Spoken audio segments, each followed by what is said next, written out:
Днес много бих искал да направим едно любовно четене за вас. Да видим какво ще ни кажат картите, какво е важно, какво е необходимо да направите, за да откриете любовта, да подобрите романтичния си живот като цяло. Нека видим какви са насоките. Но преди това искам да ви напомня, че вече бързо и лесно можете да си запазите място за моето Таро обучение израства и чрез Таро през линка в профила ми, като ми пишете директно във Viber или WhatsApp или на уебсайта ми abundantkiko.com. Хайде сега да се върнем на Таро посланието.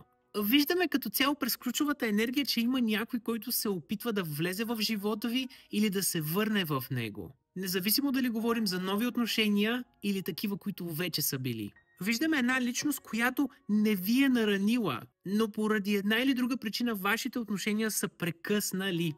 Виждаме, че дори може да не сте влезли в такива, но това е някой, който се връща, който иска да бъде част от живота ви. Някой, който сякаш има какво да ви даде, но виждам, че вие сте много наранени и към момента се страхувате да допуснете някого в живота си заради шанса, който ще се наложи да дадете или риск, който се налага да поемете. Болката във вас е твърде голяма и въпреки, че този човек ви предлага сигурност и ново начало, вие не можете да му повярвате. Но в тази ситуация си струва. Ако се сещате за човек, който е бил негативен във вашия живот, не говорим за него. Това е някой, който има позитивна нагласа, енергия като цяло.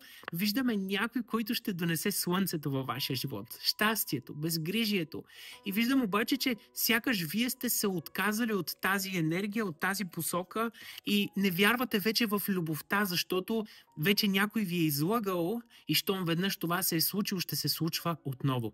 За това и не можете да повярвате. Но мисля, че е много, много, много важно наистина да си го позволите, защото тук виждаме едно ново начало за вас. Едно щастие. Нещо, от което вие като цяло имате огромна нужда.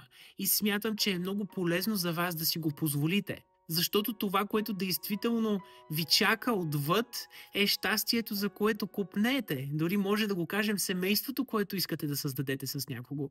Този човек няма лоши намерения към вас. Помислете си дали да не му дадете шанс. Всичко ще бъде наред. Ако имате нужда от лично таро четене с мен, можете да си запазите такова през уебсайта ми abundantkiko.com или някои от методите, изписани на екрана. Благодаря ви за отделеното внимание и гласуваното доверие, прекрасни хора. Можете да ме последвате и в останалите ми социални мрежи, както и бързо и лесно да си запазите час с мен през уебсайта ми или другия метод, изписан на този екран.